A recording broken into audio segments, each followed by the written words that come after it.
Hi hello అందరికీ నమస్కారం. నేను ఈరోజు ఈ వీడియోలో మీకు మామిడి చెట్ల కవర్లు ఎలా కట్టాలో ఎక్కడ దొరుకుతాయో అన్నీ చెప్పబోతున్నాను. ఇంతవరకు అయితే ఎవరు చెప్పలేదు ఎక్కడ దొరుకుతాయని. ఈ కవర్లు అయితే నేనైతే ఆన్లైన్లో తెప్పించాను. 100 కవర్లు అయితే తెప్పించాను. ఒక్కొక్క కవర్ వచ్చేసి 4 రూపాయలు పడుతుంది మనకు. మేము ఈ కవర్లు కట్టడానికి గల కారణం అయితే చాలామంది మామిడికాయలను అయితే దొంగతనం చేస్తున్నారు. మేము మా తోట మా ఇంటికి చాలా దూరంగా ఉంటుంది కాబట్టి వెళ్ళేసరికి టైం పడుతుంది. చాలామంది తీసుకెళ్ళడం జరుగుతుంది.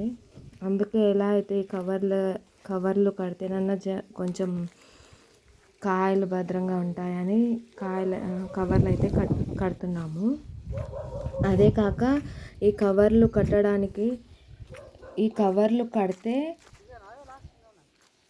మనకు ఎక్కువ దిగుబడి వస్తుంది మార్కెట్లో.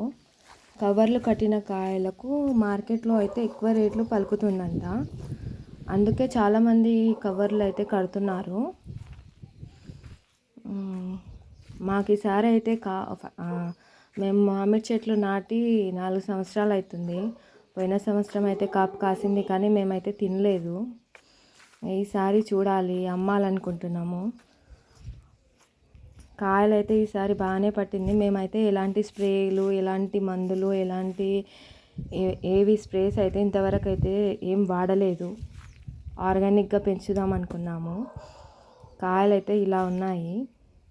కాయలు అయితే చాలా బాగున్నాయి. చూడాలి ఈసారి మరి ఎంత దిగుబడి వస్తుందో. చిన్న చెట్లకు కూడా చాలా బాగా కాయలు వచ్చాయి. చూడండి, ఈ చెట్టుకు మాత్రం 25 కాయలు ఉన్నాయి. ఈ చెట్టుకు ఇంకా 2-3 కాయలు అయితే తీసుకెళ్ళడం జరిగింది వేరే వాళ్ళు. అవి కాకనే ఇప్పుడైతే 25 కాయలు వచ్చాయి. చూడండి ఎలా ఉందో, చిన్న చెట్టుకు కూడా ఎన్ని కాయలు కాసాయి. చాలా బాగా అనిపిస్తుంది. మనం నాటిన చెట్లు మనకు కాపు కాసి ఇలా కాయలు కాయడంతో చాలా ఆనందం వేస్తుంది.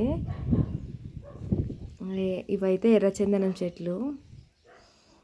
దీంట్లోకైతే చావు లేదు. ఒకసారి మొత్తం మంట వేసినప్పుడు కాలిపోయినాయి. అయినా సరే మళ్ళీ ఎగురొచ్చాయి చెట్లు. ఇలా మేము పైపు అయితే పరిచి చెట్లకైతే నీళ్ళు పడుతుంటాం. చెట్లకు నీళ్ళు పట్టడానికైతే వచ్చాము. అలాగే కవర్లు కూడా కట్టేసి వెళ్దాం అనుకున్నాము. చెట్లకైతే నీళ్ళు పడుతున్నాము. ఈ డిప్ సిస్టమ్ అయితే లేదు, పైపుతోనే పట్టాలి. అలాగే మధ్య మధ్యలో నిమ్మ చెట్లు కూడా నాటాము.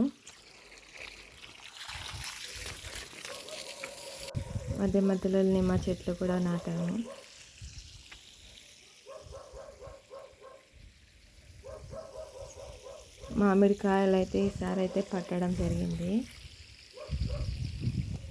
కవర్లు అయితే ఇలా తొడగాలి. కవర్లు తొడగడం వల్ల కాయకైతే చాలా మంచి దిగుబడి వస్తుంది. మన కాయకు మచ్చలు అవి ఏం రాకుండా కాయ మాత్రం ఫ్రెష్గా బాగుంటుంది.